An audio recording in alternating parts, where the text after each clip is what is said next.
Yes. Welcome back to the Bees Like That podcast. As always, I'm your host, Chris. I was thinking about something this morning. See, I'm an astute person. I'd like to think of myself as an avid learner. I like to pay attention to things. I'm not saying that I don't catch everything or that I catch everything, but there's not a lot that gets past me, especially when it comes to things that I'm interested in or related to things that I've created myself. Excuse me. Within this experience, this whole thing, this living human experience, right? Every single thing, everything, all of it. You can't find one thing in this human experience that's not ephemeral. All of it.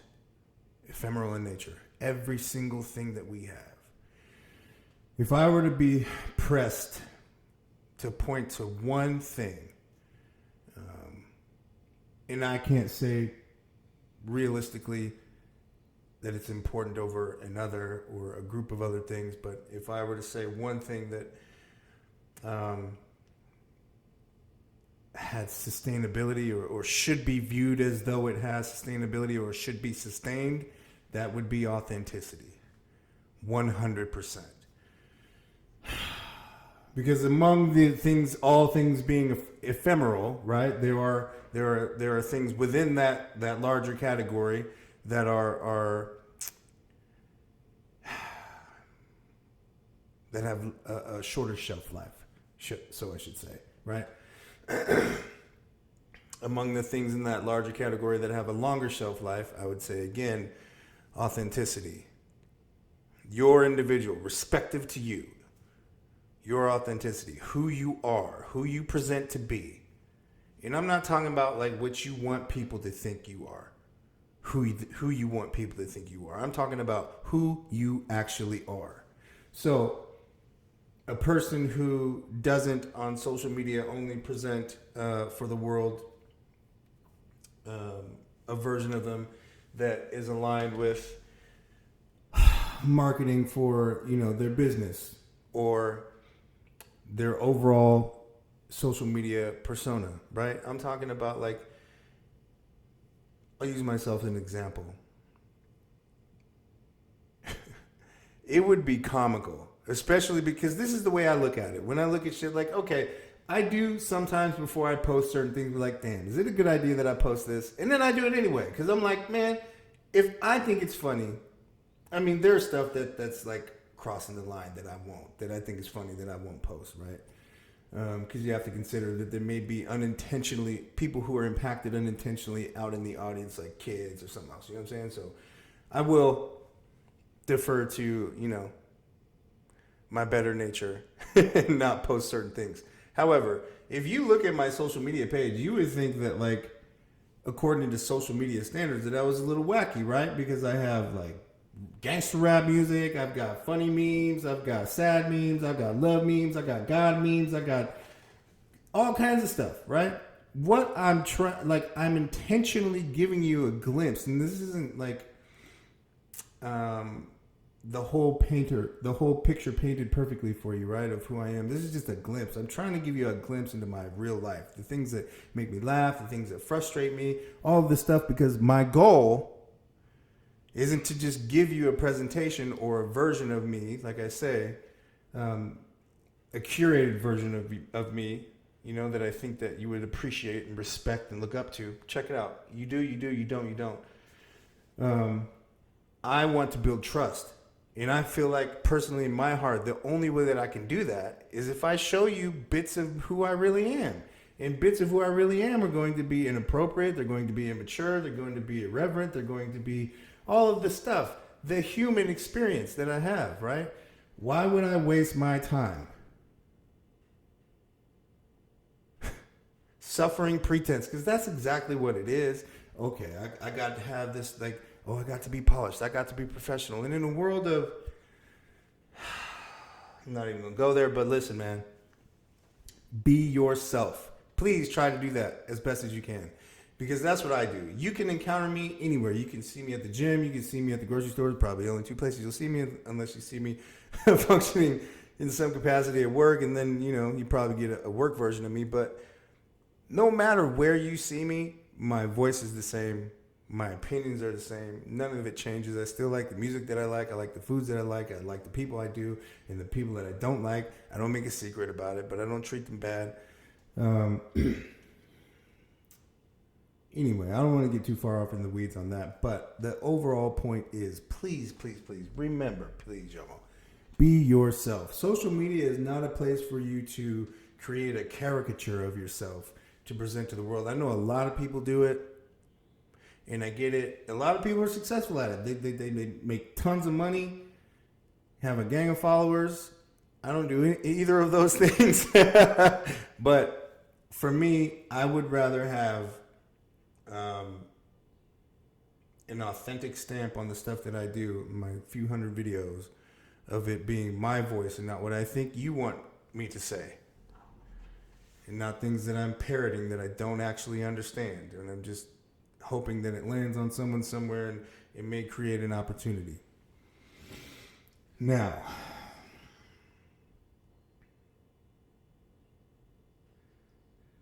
I had some other stuff that I was going to share with you that I had written down, but I just don't see, like right there would be a prime example. I don't feel like getting into that right now. It would feel forced. It wouldn't feel natural. It's not that it's made up or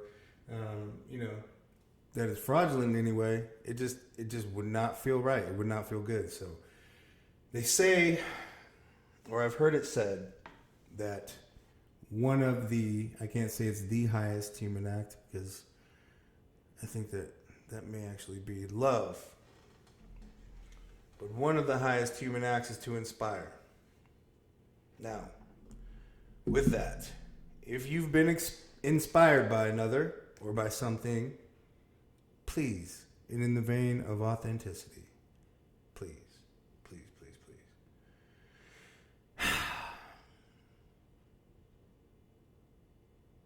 Just a little nod, a little acknowledgement.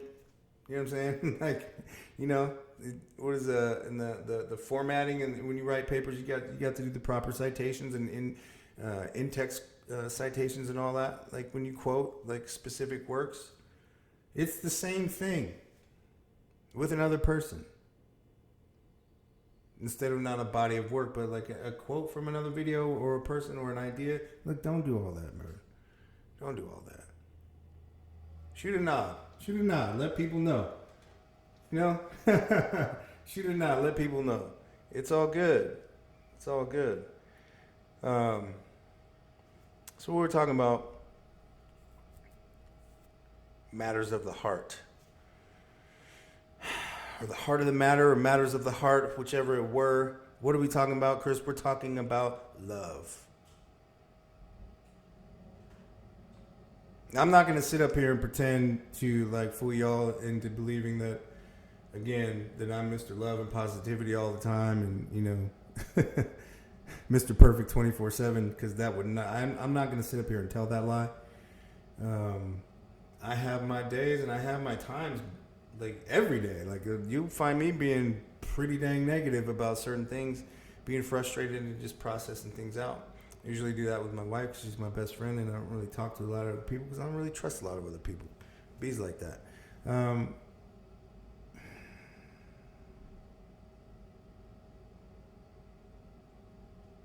Why am I bringing up love?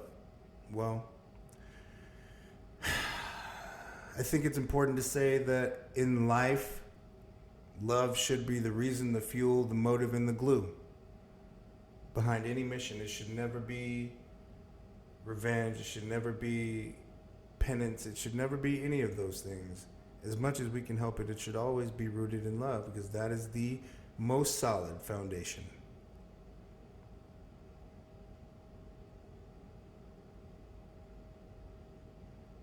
Now, in my daydreams,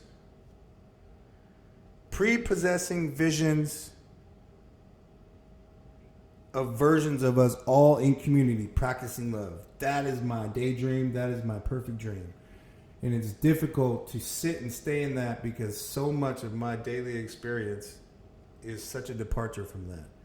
And it's almost like people are afraid.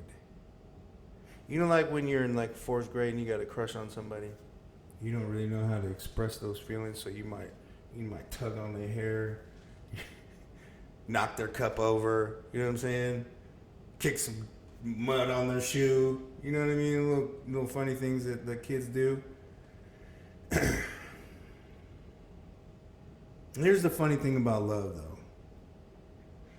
It doesn't always fill us with joy in all of our moments, right?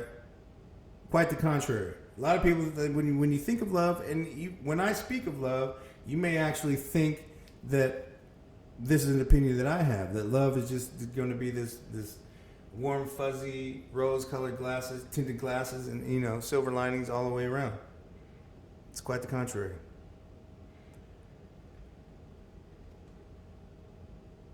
During our most challenging times, I'm talking about like when you reach back and you think about it in your relationship or attached to a thing that's important to you. What is it that keeps you rooted right there? What is it that keeps you anchored in that cause, in that mission, in that relationship? What is it? It sure in the hell ain't hate. I mean, it might be if you're a sick monk. But it's going to be love. Love. There's no thing more powerful than love that will keep a person in a situation that they know is not good for them. But they're not about to run from that adversity, right? Because they love. They have love. Or when we are tempted by our lower nature, amongst the things that true our positioning and loyalties, what is it? What is the component that disallows us to do that nefarious shit?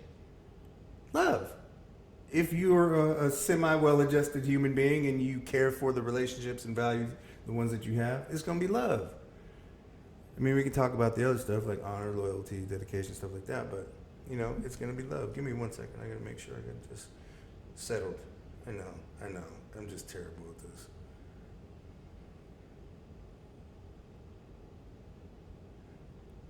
But we have some momentum, and I'm feeling pretty good this morning, so.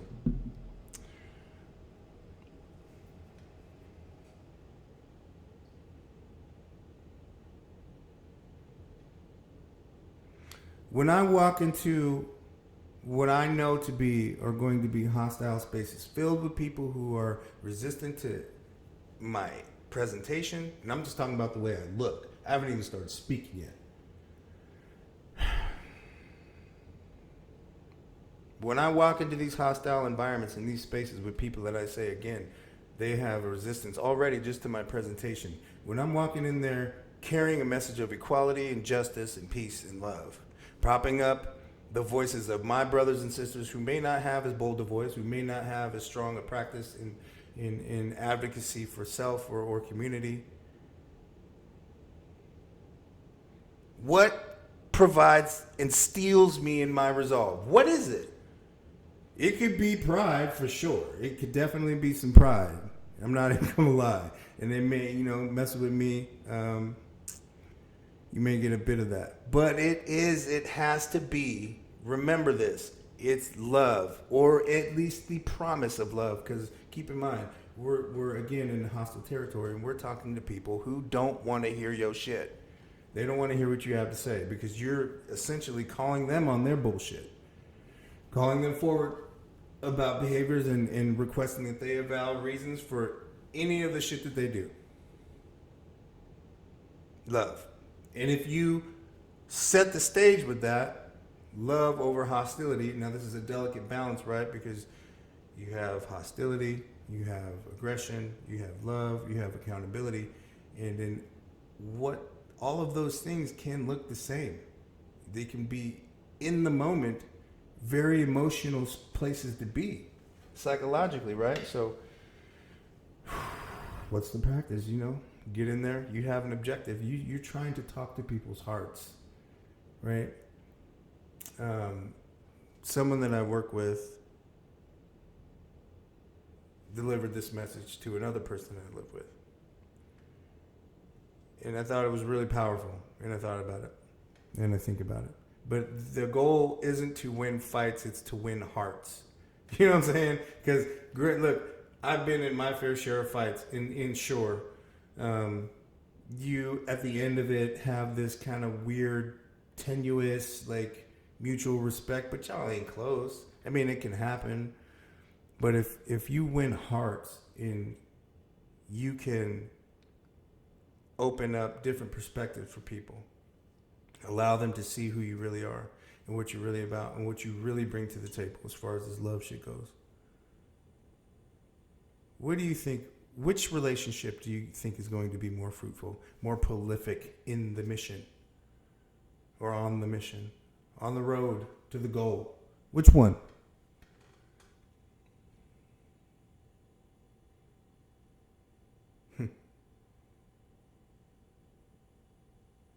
Love is a crazy thing. It's a thing that we all want but don't always know how to do or have done to us. Right? And with that statement, you can circle right back around. Is not understanding who you are, which will be one of the larger barriers, larger obstacles in between you and your authentic self and presenting as who you actually are.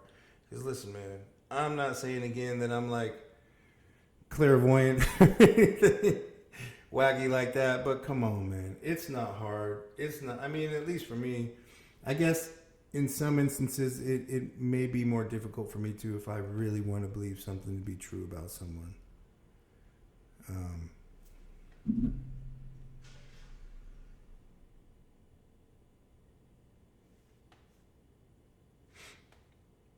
I don't know.